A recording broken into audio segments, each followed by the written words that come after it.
The taking. The soft blue glow of the salvoried ship hovered silently over the elementary school playground in the small town of Lakeville. Most of Earth slept, unaware that visitors from 20 light-years away were making their careful selection. Chief Researcher Calavex observed the scanning process through 4 compound eyes, her slender blue-gray form barely casting a shadow in the ship's dim interior. "These specimens appear ideal," she communicated to her research team. "Their neuroplasticity is remarkable. The Council will be pleased with our selections." The Salvori civilization had reached a critical point in their evolution. Their species' cognitive development had plateaued centuries ago, and their birth rates were declining precipitously. After studying thousands of species across hundreds of star systems, they had identified something unique in human children, an adaptive intelligence that might hold the key to their species' survival. Extraction team, proceed with collection. 20 specimens should provide adequate research material. Below, specialized drones descended silently onto the school grounds. Their mission was simple: collect human juvenile subjects for study, ensuring no evidence remained of their presence. The Salvori had performed such collections countless times on countless worlds. They were meticulous, careful, undetectable by the primitive monitoring systems of this developing world. By dawn, 20 children from ages 6 to 10 had vanished without a trace from their beds in Lakeville. Commander Elena Reyes jerked awake to the sound of her phone. The digital clock read 3:47 a.m. "Reyes," she answered, military precision overcoming her grogginess. "Commander, this is General Hammond. We need you at Command Central immediately." Code Cobalt. Elena's blood ran cold. Code Cobalt meant only one thing: confirmed extraterrestrial contact. After 15 years with the United Earth Defense Force's First Contact Division, this was the call she had both anticipated and dreaded. "On my way, sir." She swung her legs out of bed, already mentally preparing for what might lie ahead. As she dressed in her uniform, she glanced at the photo on her nightstand, her daughter Sophia's school picture from last week. The 8-year-old's gap-toothed smile never failed to center her. Elena made a mental note to call Sophia's father in the morning to make sure he took her to her piano lesson. 30 minutes later, Elena strode into the underground facility beneath Virginia's Blue Ridge Mountains. The command center was already humming with activity, holographic displays showing satellite data and aerial footage of a small town. "Commander Reyes," General Hammond nodded grimly. "We've got a situation in Lakeville, Minnesota." "Extraterrestrial contact, sir?" Elena asked, scanning the displays. "More than contact. 20 children disappeared from their homes between 1:15 and 2:30 a.m. Our orbital defense system detected an unidentified craft entering Earth atmosphere at 1:03, then departing at 2:42. Elena felt a chill run down her spine. "Abductions. Are we certain it's connected?" Our deep space telescopes tracked the vehicle accelerating beyond our solar system at speeds that defy our current understanding of physics. And there's this. The general gestured toward another screen showing thermal imaging from a satellite. The unmistakable silhouette of something massive hovering over the small town, then smaller objects descending to various locations. "We've kept this from the public for now," Hammond continued. "But we've got 20 families about to wake up to empty beds." Elena nodded, her training kicking in. "We need to establish a perimeter, control the information, and..." Her phone buzzed. Odd, given she was in a secure facility. The caller ID showed her ex-husband's name. "Excuse me, General." She stepped aside. "David, I'm in the middle of something." "Elena, Sophia's gone." His voice cracked. "I went to check on her, and she's not in her bed. The window's closed. The alarm system wasn't triggered. She's just gone." The world seemed to tilt beneath Elena's feet. Her daughter, her Sophia, one of the 20. "David, listen to me carefully. Lock your doors. Don't call anyone else. A security team is coming to you right now." She ended the call and turned to Hammond, her face ashen. "Sir, my daughter is one of them." The room fell silent. "Commander, perhaps you should." "No." Elena straightened her shoulders. "I'm the most qualified person to lead this response, and now I have more motivation than anyone on this planet." After a long moment, Hammond nodded. "Then let's get them back." In the following hours, the truth became impossible to contain. 20 children missing, all from the same small town. Eyewitness reports of strange lights. Amateur astronomy enthusiasts who had captured unusual readings. By midday, the president addressed the nation, confirming what many had begun to suspect. Earth had been visited, and the visitors had taken human children. The global response was immediate and unprecedented. Nations that had been adversaries for generations offered their resources. Scientific agencies shared classified research. Defense forces consolidated under a unified command structure with the United Earth Defense Force at its head. And at the center of it all stood Commander Elena Reyes, transforming from military officer to the embodiment of human determination overnight. "We need to understand where they've gone, and why they took our children," Elena addressed the hastily assembled task force of Earth's brightest minds. "But more importantly, we need to follow them." Dr. Aisha Kapoor, Earth's leading astrophysicist, shook her head. "Commander, with all due respect, the craft departed at speeds we've only theorized. Our fastest experimental vessels would take centuries to reach even the nearest star system. Then we need to be faster." Elena's voice left no room for doubt. "The Artemis Project. How close is it to completion?" The room fell silent. The Artemis Project was a classified international effort to develop propulsion technology based on warping spacetime itself. Humanity's first serious attempt at faster-than-light travel. It had been projected to be decades from a working prototype. Dr. Hiroshi Yamamoto, the project's lead, cleared his throat. "The theoretical work is sound, but we're years away from a functioning drive system." "You have 7 days," Elena replied. "Commander, that's impossible. The power requirements alone." "My daughter will be 9 years old next month," Elena interrupted, her voice steady but with an undercurrent of steel.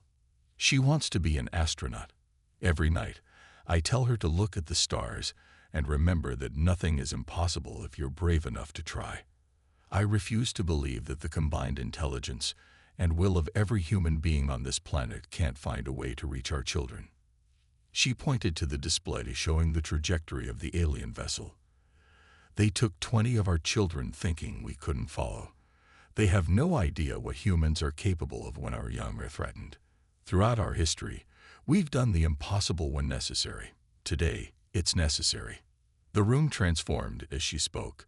Doubt gave way to determination. Scientists who had moments ago spoken of impossibilities began rapid conversations about potential solutions. Military officers started formulating strategies. 7 days later, the UES Reclaimer prepared for launch from the Sea of Tranquility base on the Moon.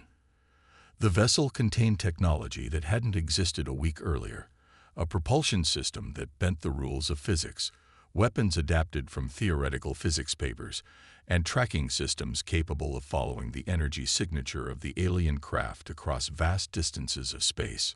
On the bridge, Commander Elena Reyes took her position in the captain's chair. Around her, a crew of the most capable soldiers, scientists, and specialists humanity could provide stood ready.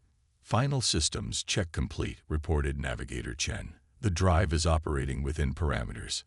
Life support systems at optimal levels," added Dr. Kapoor, who had insisted on joining the mission. Elena touched the small photo of Sophia she'd secured to her console. "Communications, send final message to Earth Command." "Channel open, Commander." She drew a deep breath. "Earth Command, this is UES Reclaimer. We are prepared for pursuit operations. We will return with our children." General Hammond's voice came through clearly. "Godspeed, Reclaimer. All of humanity stands with you." Elena nodded to her navigation officer. "Plot intercept course. Maximum velocity." The Reclaimer's engines hummed with energy that defied conventional understanding of physics. The stars on the view screen began to stretch as space-time itself yielded to human determination. On the Salvori research vessel, Kellevex observed the human subjects with growing fascination. Unlike specimens from other worlds, these small beings displayed remarkable resilience. Though initially distressed by their separation, they had quickly formed social bonds with each other and were demonstrating problem-solving abilities that exceeded the Salvori's predictions. Subject 17 has already determined that the environmental controls respond to certain gestures, her assistant noted. They're adapting faster than our model suggested. Kellevex moved closer to the observation field, studying Subject 17, a female with dark hair who seemed to be organizing the other subjects into groups. Their capacity for social organization is remarkable, she noted. What have we learned from the neural scans? Their brains form new connections at rates we've never seen in any species. It's as if they're designed for adaptation. Kellevex felt a surge of excitement. If they could understand this ability, perhaps integrate it into their own species through genetic engineering, the decline of the Salvori might be reversed. Her thoughts were interrupted by an urgent communication from the ship's commander. Chief Researcher, we've detected an anomaly. A vessel appears to be following our trajectory. Impossible, she dismissed. The species lacks the technology for interstellar travel. Their most advanced propulsion would require centuries to reach even their neighboring planets. Nevertheless, sensors confirm a vessel accelerating along our precise course. It originated from the planet we just visited. For the first time, Kellevex felt a flicker of unease. She had studied thousands of species across the galaxy. None had ever managed to pursue a Salvori research vessel. Inside the observation chamber, Sophia Rise looked up at the ceiling, as if she could sense something the others couldn't. "My mom is coming," she said to the other children with absolute conviction. "She always finds me." The Salvori had no way of understanding the words, but had they been able to comprehend their meaning, they might have reconsidered their decision to take the children of Earth's most determined species. The Reckoning. The Salvori homeworld of Salva Prime hung like a luminous sapphire in the void, orbiting a binary star system. Its crystalline cities stretched across the surface, technological marvels built over millennia of scientific advancement. In the High Council chamber, Supreme Researcher Elter Vex reviewed the latest findings from the Earth expedition with growing excitement. The neural plasticity of these specimens exceeds anything in our records, he announced to the assembled council members. Chief Researcher Kellevex believes we can isolate the genetic markers responsible and potentially incorporate them into our own genome. The council members rippled their membrane crests in approval, the closest thing to emotion their species permitted themselves to display publicly. "How long until the research vessel returns?" asked Elder Counselor Miradex. "Approximately 7 standard cycles. They're maintaining standard velocity to ensure the specimens remain in optimal condition." A junior attendant entered the chamber, approaching with uncharacteristic urgency. After a brief exchange with the Supreme Researcher, Elter Vex's epidermis shifted to a pale blue, the Salvori equivalent of alarm.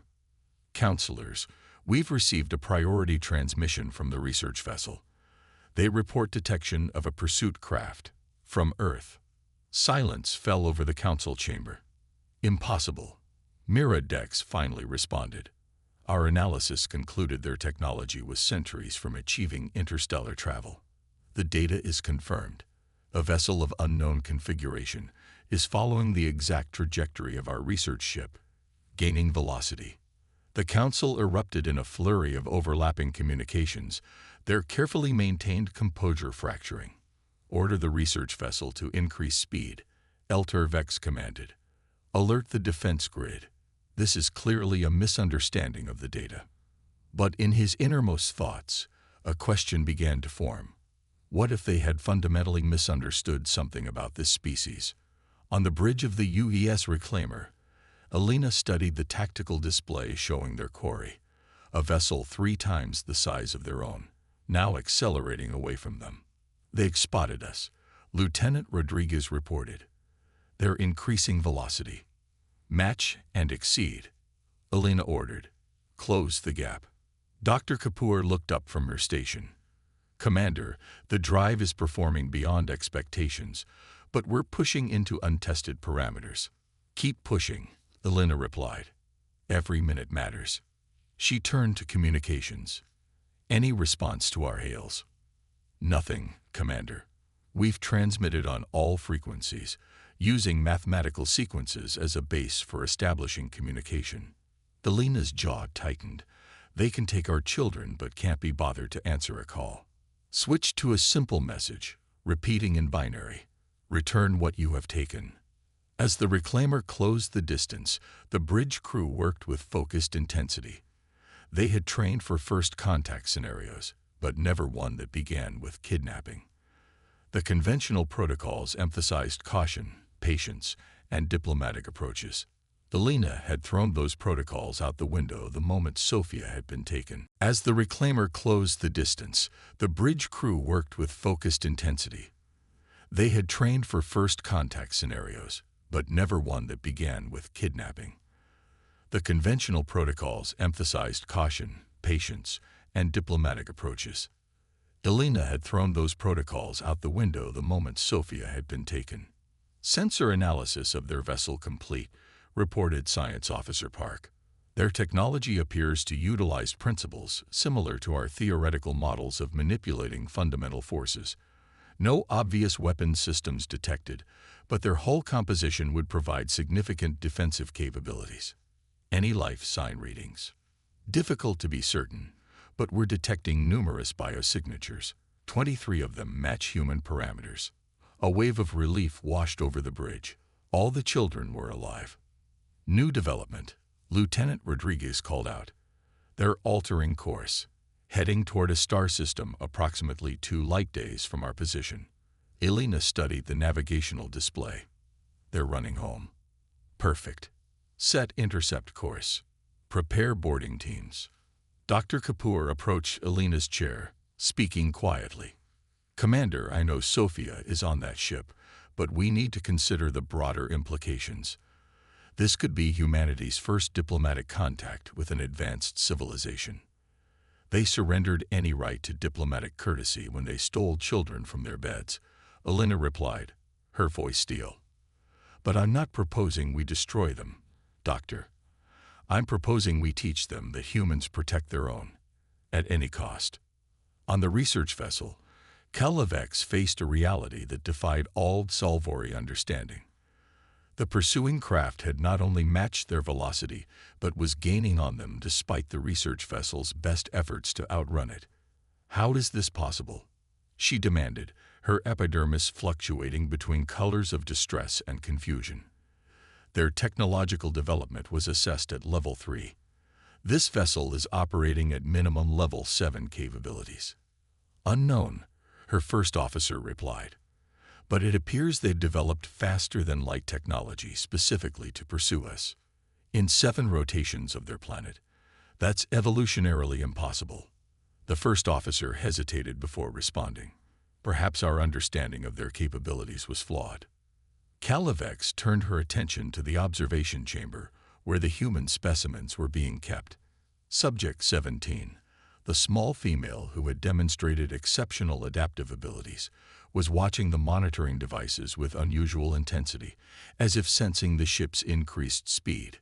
"We're approaching home," Kalavex decided. "The defense grid will ensure our safety, and we can analyze this anomaly properly." What she couldn't know was that this decision had just sealed the fate of the Salvori's peaceful existence. They had awakened something they had never encountered in their millennia of scientific exploration, a species that would cross the stars themselves to protect their young. As the reclaimer approached the Salvori system, the crew got their first glimpse of an alien civilization. Massive orbital structures surrounded the gleaming blue planet, and ships of various configurations moved in precise patterns around it. "Tactical assessment?" Elena asked. "Their technology appears significantly advanced," Lieutenant Rodriguez replied. "The orbital platforms likely serve as a defense grid, but their ship designs suggest a focus on efficiency and scientific function rather than military applications." Any signs they're preparing to engage us? Difficult to tell, but I'm not detecting weapons powering up. They may not recognize us as a threat. Elena allowed herself a grim smile. Their mistake. Are we tracking the research vessel? Yes, Commander. It's on approach to what appears to be a major docking facility in high orbit. Elena studied the tactical display, formulating her strategy. Dr. Kapoor, what's your assessment of their technology? The scientist's fingers flew across her console. Fascinating. They appear to utilize crystalline-based computing systems, and their energy signatures suggest matter-antimatter reactions as a power source. Advanced, certainly, but not incomprehensible. Can we breach their vessel without harming those inside? Based on our scans, yes. Their hull material is resistant to conventional weapons, but precise application of our phase disruptors should create a localized failure without catastrophic decompression. Elena nodded. Navigator Chen, plot a course that keeps the planet between us and their defense grid until the last possible moment. Lieutenant Rodriguez, prepare the boarding teams. I'll be leading Alpha Team personally. Dr. Kapoor looked alarmed. Commander, protocol states the commanding officer shouldered. My daughter is on that ship, Doctor. There isn't a protocol in existence that would keep me from going. Elena's voice softened slightly. Besides, someone needs to explain to these aliens exactly what happens when you take children from Earth. In the Tsalvori High Council's emergency session, confusion had given way to genuine concern. The vessel has entered our system, reported the defense minister. Its technology is unlike anything in our records. It's moving at speeds that should tear it apart. Have they made any hostile actions? Asked Counselor Miradex. Not yet. They're transmitting a simple binary message. Return what you have taken. Elter Vex felt the first stirrings of genuine fear, an emotion most Salvori hadn't experienced in generations. They followed us across 20 light-years for specimens. This defies all rational behavior models. Perhaps, suggested another counselor, we should return the specimens as requested. Our preliminary data is sufficient to. Impossible. Elter Vex interrupted. The genetic sequencing is only halfway complete. We need more time. We may not have that luxury, the defense minister replied. The vessel has accelerated again. It will reach the research ship before docking completes. The UES reclaimer dropped out of faster-than-light travel directly behind the Salvori research vessel, its sudden appearance sending ripples of alarm through the alien defense network. Before the Salvori could react, the human ship had matched velocity and position with their quarry. In the boarding team bay, Elena checked her tactical gear one last time. The specially designed armor incorporated the best protective technology Earth could produce, along with systems to maintain life support in unknown environments. Alpha Team, final briefing. She addressed the 12 men and women prepared to follow her. Our mission is simple: secure the children and bring them home. We employ non-lethal force unless absolutely necessary. These beings took our children, but we're not here for revenge. We're here to show them that humanity protects its own. The team acknowledged with solemn nods. They represented the best Earth had to offer: special forces operators, xenobiologists, technical specialists, all unified by a singular purpose. Breach point identified, came Rodriguez's voice through the comm. Stand by for displacement in 3, 2, 1. A sensation like electric current washed over Elena as the phased displacement technology, another innovation born from the crucible of necessity, transported Alpha Team directly through the hull of the alien vessel. They materialized in what appeared to be a corridor, its walls glowing with soft blue light. Elena's helmet HUD immediately began analyzing the atmosphere, gravity, and potential threats. Breathable air, standard gravity, reported Technical Specialist Way. No immediate biological hazards detected. Life signs? Elena asked. Multiple readings ahead. 23 human biosignatures approximately 30 meters in that direction. Y pointed down the corridor. Move out. Diamond formation. As they advanced through the alien ship, Alina was struck by its elegant design. Everything flowed with an organic quality that suggested centuries of refinement. But she had no time to admire alien architecture. Her daughter was close. They encountered the first Salvori at an intersection of corridors. Tall, slender beings with blue-gray skin and 4 large eyes. The aliens froze at the sight of the armored humans, clearly unprepared for boarders on their vessel. Alina raised a hand, signaling her team to hold position.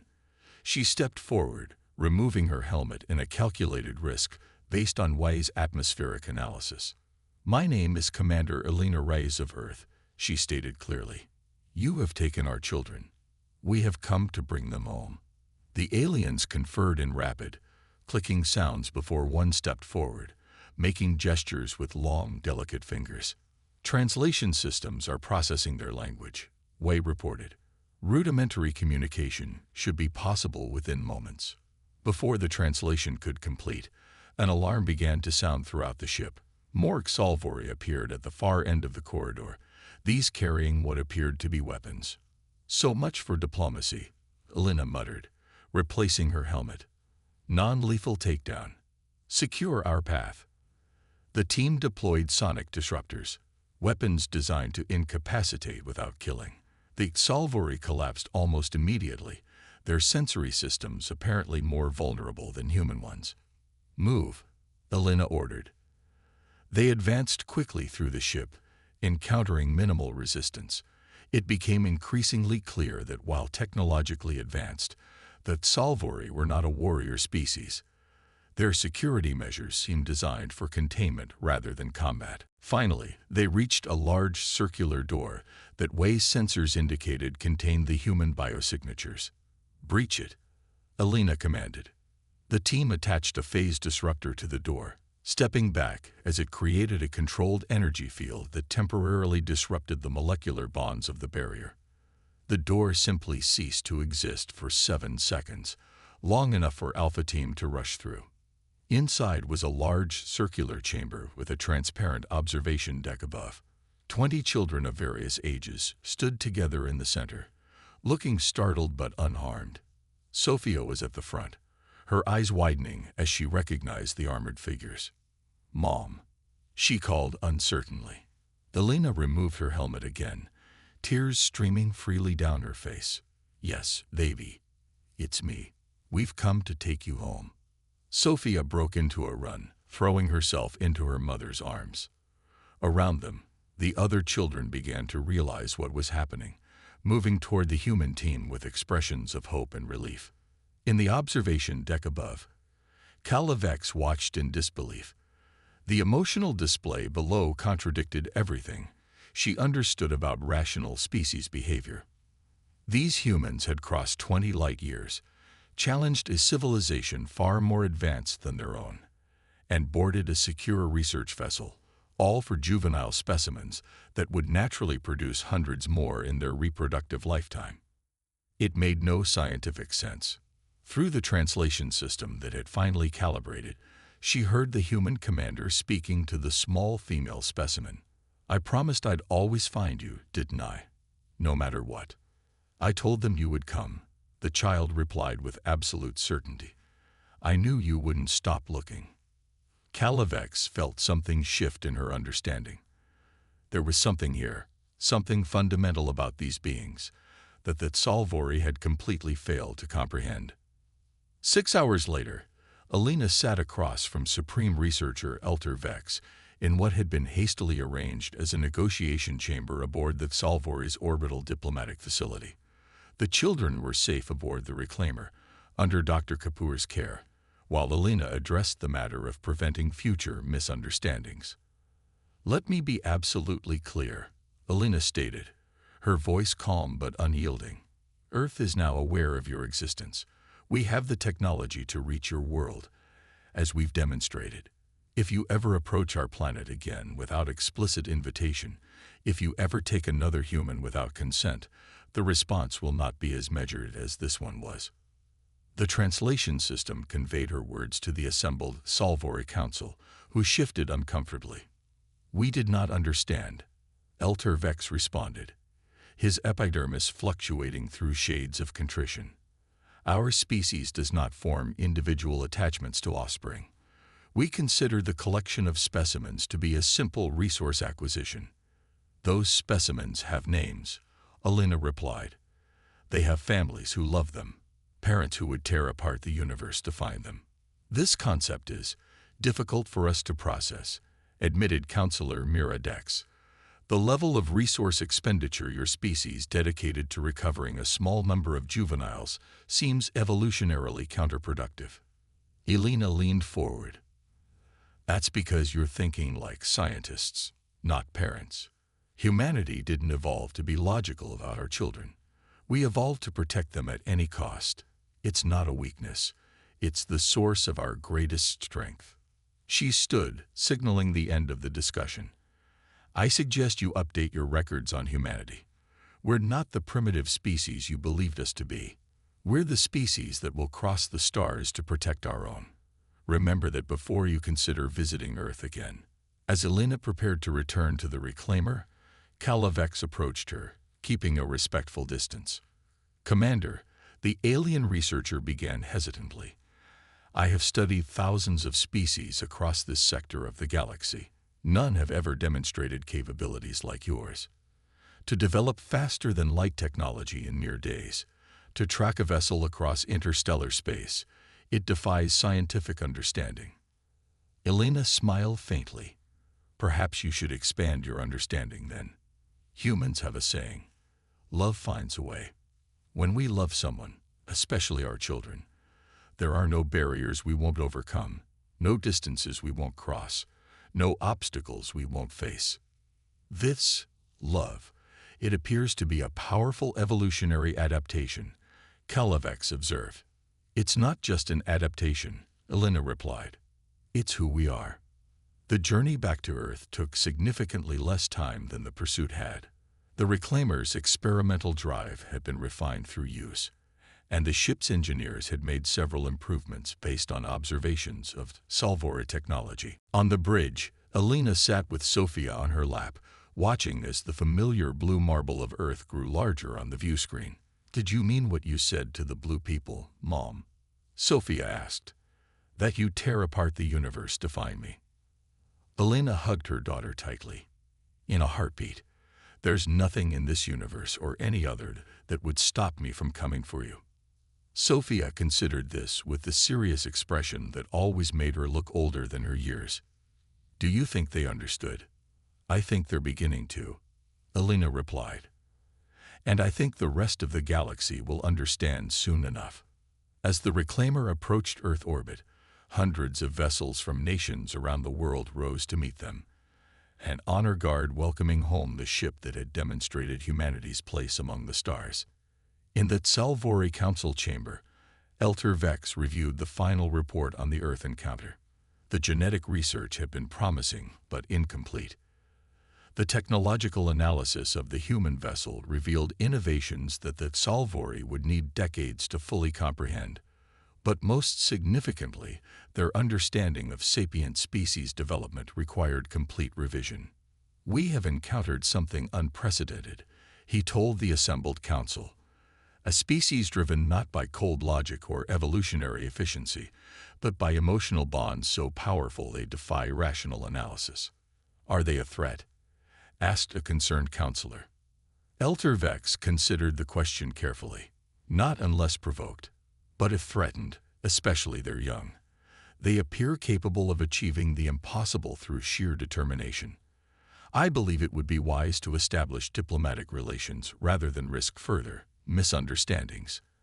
As the council began to debate this proposal, Elter Vex found himself reflecting on Commander Reyes's words. The humans' response had indeed been illogical by Salvori standards, expending vast resources and taking enormous risks for a small number of replaceable juveniles. Yet in their illogic, they had achieved what the Salvori would have deemed impossible. Perhaps, he considered, there was something to learn from these humans after all. Something more valuable than genetic markers or technological innovations. Perhaps what the declining Salvori needed most was to understand how devotion to others could become not a weakness, but the greatest strength a species could possess.